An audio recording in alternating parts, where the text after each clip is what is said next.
नागपुर के एलआईसी चौक स्थित सुप्रसिद्ध विम्स अस्पताल में एक मामला ऐसा सामने आया है जहां मरीज के परिजन अस्पताल के डॉक्टर पर पैसे न भरने पर वेंटिलेटर से निकालने का आरोप लगाया है। वही अस्पताल का कहना है कि परिजन पैसे डुबाने के लिए ऐसे आरोप लगा रहे हैं। क्या है पूरा मामला, आइए देखते हैं।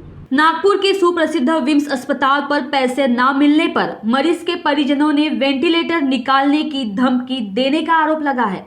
मामला कुछ इस तरह है कि 27 मार्च 2021 को सैयद साजिद नामक मरीज को विम्स में निमोनिया के लिए भर्ती किया गया।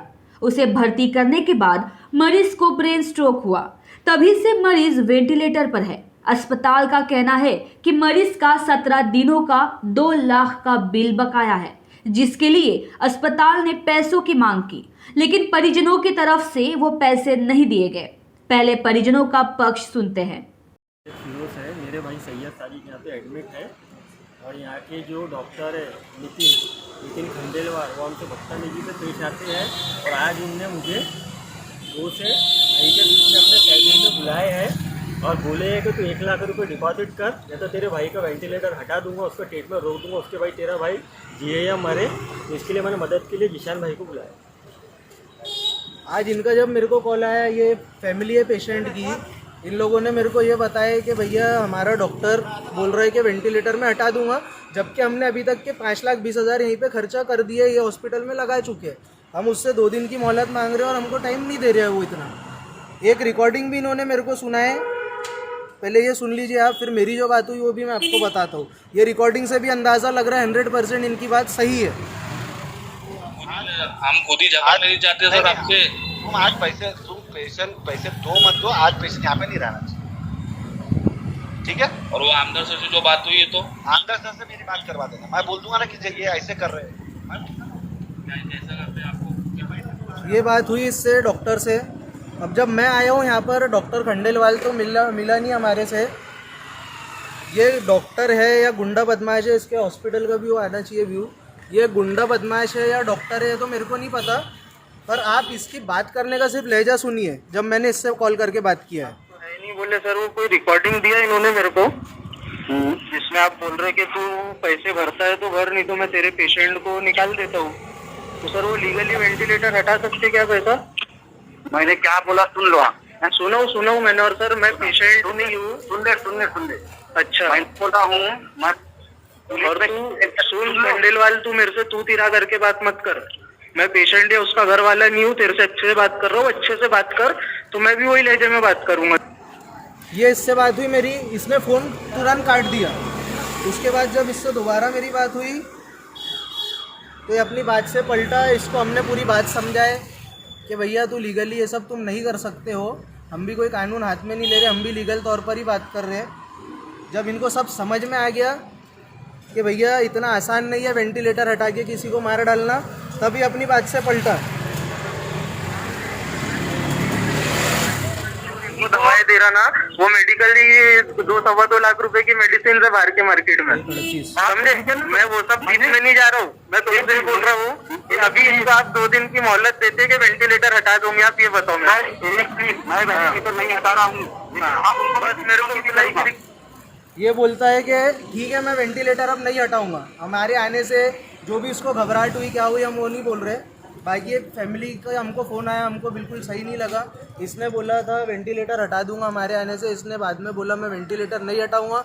ये बात डिस्काउंट नहीं दूंगा, ये धमकी देते हैं। डिस्काउंट का आएगा, जो मार्केट में 2 लाख रुपये की दवा है, हमने पता करे, इन्होंने क्या पता करे, 2 लाख जो दवा यहाँ पर ये मेडिकल के अंदर में 3.25 लाख की है, वो मार्केट के अंदर में हमने टैली करे तो 2 लाख 2 लाख के आसपास आ रही है।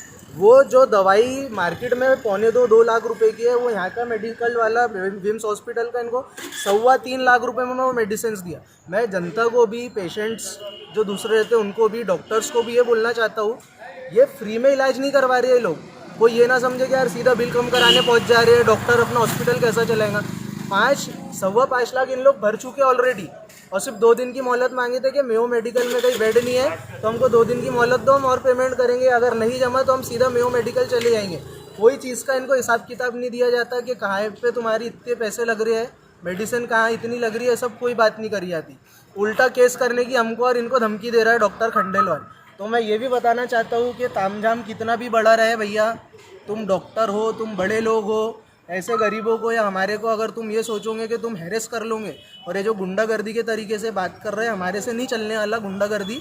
कायदे में बात करोगे तो आपसे अच्छे तरीके से बात होंगी। हम कानून हाथ में नहीं लेते, लेकिन लीगली आपको उसका जवाब अच्छे तरीके से लीगली दिया जाएगा। फैमिली कुछ भी करती है लीगल वे से अलग हट के, उसके लिए मैं और हम लोग कोई जिम्मेदार नहीं रहेंगे, और ये भी कोई कानून हाथ में लेने वाले लोग नहीं है। अभी आने से आपको क्या अब मना कर दिया वेंटिलेटर हटाने से? अब उसने वेंटिलेटर हटाने से मना कर दिया है। जो काम के लिए इन्होंने बुलाए थे, मालिक की दया से वो काम हो गया है। अब क्या अगर पेशेंट को अगर कम ज़्यादा हो जाता है तो उसकी जवाबदारी किसकी रहेंगी, आप इनसे पूछिए। अगर हमारे पेशेंट को कुछ कम ज़्यादा हो जाता है तो इसकी जवाबदारी नितिन खंडेलवाल सर की रहेगी। हम बस यही चाहते हैं। बस यही आपको बताया जा रहा है, आगे क्या होता है आपको बताया जाएगा। जय हिंद, जय भारत।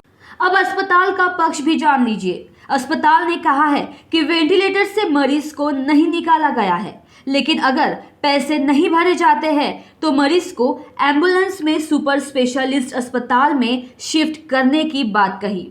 मैं डॉक्टर नितिन खंडेलवाल और डॉक्टर हरि गुप्ता, हम लोग ये दो पेशेंट जो है सैयद साजिद सैयद माजिद, एज 39 ईयर्स, ठीक है, उनको हम हमारे हॉस्पिटल में ट्रीटमेंट चल रहा है उनका। 27 मार्च 2021 को ये सीरियस कंडीशन में पेशेंट एडमिट हुआ। उनका हीमोग्लोबिन सिर्फ 2 था, लंग्स में फेफड़ों में पूरा निमोनिया था और ब्रेन हेमरेज था, ठीक है। आते से उनको वेंटिलेटर पे डाला गया और पेशेंट का ट्रीटमेंट चालू किया गया। उनकी ब्रेन की सर्जरी भी हुई है जो न्यूरो सर्जन ने किया है। उनको डेली पेमेंट के बारे में रेगुलर बताया जा रहा है। उन्होंने जो अभी मतलब 1,70,000 तक तो उन्होंने पेमेंट किया, उसके बाद 5-5, 10-10 हज़ार ऐसा वो पेमेंट कर रहे थे। फिर 4-5 दिन पहले मेरे उनके रिलेटिव्स के साथ बैठक हुई। बैठक में ये डिसाइड हुआ कि मैंने उनको ये बताया कि पेशेंट कंडीशन काफ़ी क्रिटिकल है, इसमें कोई सुधारना की संभावना नहीं है। आप इस पर कितना भी खर्चा करेंगे कोई इसमें हासिल होने वाला नहीं है। आप पेशेंट को अगर आप चाहे तो जीएमसी आईजीएमसी शिफ्ट कर सकते हैं अगर आपको फाइनेंशियल प्रॉब्लम है तो, क्योंकि वो बता रहे थे कि हमको फाइनेंशियल प्रॉब्लम है। 4-5 दिन अच्छे से बात हुई। उसके बाद जब भी हम उनको फ़ोन लगाते थे 4-5 दिन वो एब्सकॉन्ड रहे, मतलब जब हम राउंड लेते थे कभी हमारे सामने नहीं आते थे। वो हमारे पीछे से रात को 10 बजे 9 बजे या शाम को 6 बजे जब हम लोग नहीं रहेंगे उस समय आते थे, और हॉस्पिटल का फ़ोन कॉल भी रिसीव नहीं कर रहे थे और हमारा भी।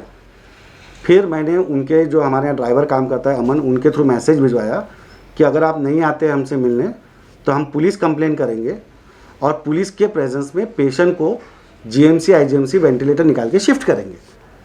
वेंटिलेटर निकालने का मतलब होता है कि पेशेंट को अम्बू करते हुए या वेंटिलेटर एम्बुलेंस में दूसरे हॉस्पिटल में शिफ्ट करेंगे। इसका तात्पर्य उन्होंने ये निकलवाया कि ये हमारे पेशेंट का वेंटिलेटर निकाल देंगे। बाद में कल शाम को शायद आप लोग भी आए थे, पीआई संतोष बकाल साहब भी थे। उनके दिमाग में ये था कि हमारा पेशेंट मर गया, बिना कारण वेंटिलेटर पे रखा हुआ है। हमने आपको पूरा सपोर्ट किया, आप देखिए जाके अभी भी, और आपने कल भी देखा है और आज भी देख सकते हैं पेशेंट का हार्ट रेट चल रहा है, पेशेंट वेंटिलेटर पे है। मैंने रात को 11 बजे पेशेंट की कंप्लेन पुलिस स्टेशन में लॉन्च की है कि ये हमारे पे मेंटल प्रेशर बना रहे हैं और कुछ इस तरीके से पॉलिटिक्स खेल रहे हैं कि हम हॉस्पिटल में ब्लेम करें और पूरा के पूरा पैसा डुबा दें। आज के तारीख में उनके ऊपर करीब 2.5 लाख बैलेंस है। हमने उनको ये भी बोला कि हम सब कोऑपरेट करेंगे, डिस्काउंट करेंगे, लेकिन आप कुछ पैसे तो भरिए। वो अभी तक पैसे नहीं भर रहे हैं और अलग अलग तरीके से प्रेशराइज करके हमारे को ब्लेम कर रहे हैं। इसलिए मैंने पुलिस कंप्लेंट किया हूँ और मैंने सबको कॉन्फिडेंस में लेके बताया हूँ कि जब मैं पुलिस कंप्लेंट किया हूँ तो इसका मतलब है कि हम ऐसी कोई हरकत थोड़ी करेंगे कि वेंटिलेटर निकाल देंगे। इसलिए मैंने लीगली सबको इन्वॉल्व करके रखा हूँ। आज भी उनकी तरफ से लोग आए थे, पुलिस की तरफ से उनके भी लोग आए थे, मेरी आपसे उनसे बातचीत हुई। मैंने वो बोले, हम मेरे से रिक्वेस्ट किया कि सर 2 दिन हमको रखने दो। मैं बोला आप 2 दिन रखो, कोई प्रॉब्लम नहीं, लेकिन आपको हॉस्पिटल का जो पेमेंट है वो ये करना पड़ेगा, उसमें जो हमको डिस्काउंट बनता है हम हमारी तरफ से पूरी हेल्प करेंगे। और पेशेंट को अगर आप 2 दिन में नहीं करते हैं तो पेशेंट को पुलिस के प्रेजेंस में हम जीएमसी आईजीएमसी शिफ्ट कराएंगे, क्योंकि हमको ये नहीं मालूम कि वो पेशेंट वेंटिलेटर पे कितने दिन रहता है, तो हम ऐसे तो रख नहीं सकते, तो हम उनके प्रेजेंस में ये काम करेंगे। यही चीज़ मैंने उनको बताया, उसका वो न्यूसेंस क्रिएट कर रहे हैं। बाकी आप हमारा एमडी से बात कर सकते हैं। साठी आमदार, माननीय आमदार आपले विकास ठाकरेजी यांचा फोन आला होता। त्याचप्रमाणे अरुण डवरे जे आपले कॉर्पोरेटर आहेत त्यांचेही मध्ये मेसेजेस आले होते. तर काय आहे की हा पेशंट ICUत आहे, क्रिटिकल कंडिशनमध्ये पेशंट येतो तेव्हा आम्ही त्यावेळी पैशाची हे न करता त्यांचं ट्रीटमेंट सुरू तर करून देतो. पण हे प्रायव्हेट हॉस्पिटल आहे, नंतर तर बिल येतंच. तर त्याप्रमाणे माझं बोलणंही झालं विकास ठाकरे बरोबर. तर त्यांनाही सांगितलं, तेही म्हणालेत हो, आणि त्यांनी मला वाटतं यांना सगळं समजावूनही सांगितलं आहे. आणि त्याप्रमाणे सुपर स्पेशालिटी हॉस्पिटलमध्ये डॉक्टर सुधीर गुप्ता यांच्याबरोबर त्यांचं बोलणंही झालेलं आहे विकास ठाकरेंचं, आणि त्यांच्यासाठी त्यांनी अरेंजमेंटही करून दिलेली आहे. आता हे सगळं झाल्यानंतरही या लोकांच्या मागे कोण आहे मला नाही माहीत, कोणी कुठला फॅक्टर आहे यांना तो भडकवतो आहे, किंवा तर यांचं एक हे असेल इंटेन्शन की आपल्याला इथे एकही पैसा द्यायचा नाही आहे. तर आणि त्याच्यासाठी हे त्यांचे हे खेळ सुरू आहेत. हे तर रुटीन झालेलं आहे की आता हा आज पेशंट काल तुम्ही बघितलात, तुम्ही स्वतः आले होते, पोलीस आले होते, त्यांचे लोक आले होते, त्या याच्यामध्ये तुम्ही कन्फर्म केलं की पेशंट पूर्णतया अलाईव्ह आहे. मी चांगला आहे नाही म्हणत, अलाईव्ह आहे. आजही आत्ता तुम्ही इथे बसला आहात, वरच्या मजल्यावर पेशंट आहेत, पुन्हा आज जाऊन बघू शकता. पण हा व्हेंटिलेटरवरचा पेशंट कधी पण जाऊ शकतो, याची काही कुठलाच कोणी गॅरंटी नाही घेऊ शकत. तर हा पेशंट जर गेला तर काय करायचं, त्यावेळी पुन्हा हे तेच म्हणायची शक्यता आहे पेशंट गेलेला होता. तुम्ही कन्फर्म करून घ्या आजही याही वेळी की तो पेशंट चांगला आहे. आमच्या इंटेन्सिव्हिस्ट बरोबर जा, तुमचा कॅमेरा घेऊन जा, तुमचं सगळं घेऊन जा आणि कन्फर्म करा की हा पेशंट आजच्या क्षणाला, आज 14 तारखेला दुपारी 3:15 वाजता पेशंट चांगला आहे, जिवंत आहे आणि त्याचे सगळ्या मूवमेंट्स होत आहेत. पण याच्यानंतर आम्ही तर आमच्याकडनं डॉक्टर म्हणून आमच्या इथिक्सच्या प्रमाणे जे होतं ते करणार. पण आता हे एक फॅशन जी झाली आहे, नंतर तोडफोड करायची, नंतर मग पैसे डुबवायचे, त्याच्यासाठी काही वेगवेगळ्या प्रोफेशनचे लोक ज्यांना पुढच्या वर्षी कॉर्पोरेटर बनायचं आहे, ज्यांना पुढच्या वर्षी पॉलिटिक्समध्ये जायचं आहे, असे लोक त्यांना बहुतेक सपोर्ट करतात. माहीत नाही, आता उद्यापर्यंत बहुतेक हे विकास ठाकरेंनी सांगितल्याप्रमाणे आम्ही उद्यापर्यंत त्याची वाट पाहू. अदरवाईज उद्या एक व्हेंटिलेटरवाली गाडी आणू, ॲम्ब्युलन्स येते, त्यामध्ये हा पेशंट शिफ्ट करू. पोलीस प्रेझेन्समध्ये या पेशंटला सुधीर गुप्तांकडे आम्ही सुपर स्पेशालिटी हॉस्पिटलला ट्रान्सफर करून देऊ. पैसे येतात नाही येत दॅट इज इममटेरियल. पण पेशंटची आजच्या घडीला माझ्याकडे कोविडच्या पेशंटसाठी व्हेंटिलेटर, एक जो पेशंट मी चांगला करू शकतो अशा पेशंटसाठी माझा व्हेंटिलेटर हा युटिलाइज्ड आहे, होत नाही आहे. ज्या पेशंटला मी तो वापरू शकतो, कोविडचे पेशंट्स इतके शहरभर फिरत आहेत, व्हेंटिलेटर आहे का, व्हेंटिलेटर आहे का, आणि असे nuisance creating patients ventilator block करून ठेवत आहेत.